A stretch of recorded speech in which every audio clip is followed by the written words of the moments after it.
ये कहानी एक गरीब मजदूर गोपाल की है, जो गांव से काम की तलाश में शहर आ गया। उसका पूरा परिवार मेहनत मजदूरी करके अपना पेट पालता था और दिन का गुजारा करता था।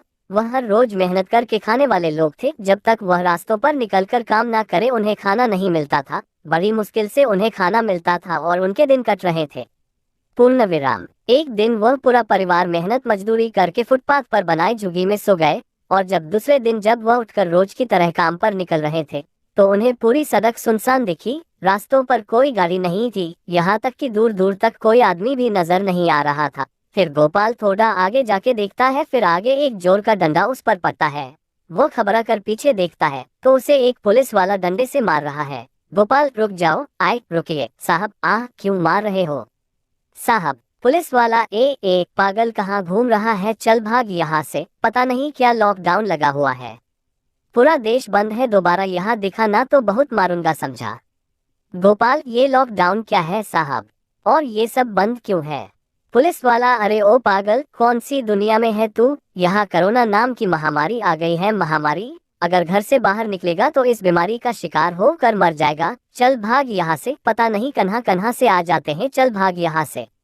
ऐसे बोलकर एक और डंडा उसको और मारता है। वह बेचारा घबराकर दौड़ता हुआ अपने परिवार के पास आता है। फिर उसके परिवार वाले पूछते हैं तो वह बताता है कोई महामारी आई है, उसकी वजह से देश बंद है और बाहर नहीं जा सकते। उसके बच्चे बोलते हैं, बच्चे, अगर हम बाहर जाकर कुछ बेचेंगे नहीं तो हम खाना कहाँ से खाएंगे? गोपाल, सड़क पर बेचने के लिए रोड पर कुछ लोग तो रहने चाहिए ना बेटा, बाहर तो भीख देने के लिए भी कोई आदमी नहीं है। फिर उसकी पत्नी बोलती है, पत्नी, अगर ऐसा ही चलता रहा तो हम भूख से ही मर जाएंगे।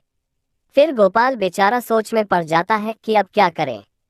2 दिन गुजर जाते हैं, पूरा परिवार भूख से परेशान हो जाता है। बच्चे भूख के मारे रो रहे होते हैं। गोपाल को अपने परिवार की ऐसी हालत देखी नहीं जाती, लेकिन वो गरीब करे भी तो क्या, उसके पास इतने पैसे भी नहीं थे कि 2 दिन का अनाज भरकर रख ले। बाहर निकले तो दूर दूर तक कोई भी नहीं था जो गोपाल को काम दे सके, और ऊपर से पुलिस की मार भी पड़ रही थी। लेकिन अपने बच्चों और अपने परिवार की हालत उससे देखी नहीं जाती। वो बच्चों को रोता देख सड़क पर निकल जाता है। फिर गोपाल को पता चलता है कि सरकार गरीबों को राशन दे रही है। फिर गोपाल वहां पर चला जाता है। वहां जाकर गोपाल को पता चलता है कि राशन सिर्फ उन्हीं को मिल रहा है जिनके पास राशन कार्ड है। बेचारा गोपाल, उसके पास तो रहने का भी ठिकाना नहीं। फिर ये राशन कार्ड, आधार कार्ड कहाँ से आएगा? फिर गोपाल वहां से मायूस होकर निकल जाता है। फिर उसे पता चलता है किसी से, सरकारी स्कूल में गरीबों के लिए खाने इंतजाम किया गया है। वह जैसे तैसे वहां पहुंच जाता है। वहां जाकर उसे पता चलता है कि वहां बहुत बड़ी लाइन है। लोग अपने हाथों में डिब्बे थैली कड़ी धूप में वहां बहुत देर से खड़े थे। वो भी वहां उनके पीछे जाके खड़ा हो जाता है। खाने की लाइन इतनी लंबी थी कि उसका नंबर आते आते 5-6 घंटे का समय लग जाता है। दोपहर के 3 बज जाते हैं। बेचारा गोपाल इस कड़ी धूप में नंगे पांव इस आस में खड़ा रहता है कि कुछ खाना मिले तो अपने भूखे बच्चों का पेट भर सके। जब उसका नंबर आता है तो उसे पता चलता है कि लोगों की तादाद इतनी थी कि उसका नंबर आते आते खाना भी खत्म हो जाता है। बेचारे का दिल बैठ जाता है। वो मायूस होकर खाली हाथ अपने परिवार के पास लौट जाता है। सड़क पर जाते जाते फिर पुलिस उसे पकड़ लेती है और कहती है, पुलिस वाला, ए पागल, तुझे एक बार बोला सड़क पर क्यों घूम रहा, समझ नहीं आता क्या? गोपाल रोते हुए पुलिस वाले को कहता है, गोपाल साहब आप एक काम करो, इससे अच्छा आप मुझे मार ही डालो साहब। मेरा परिवार तो 3 दिन से भूखा है साहब।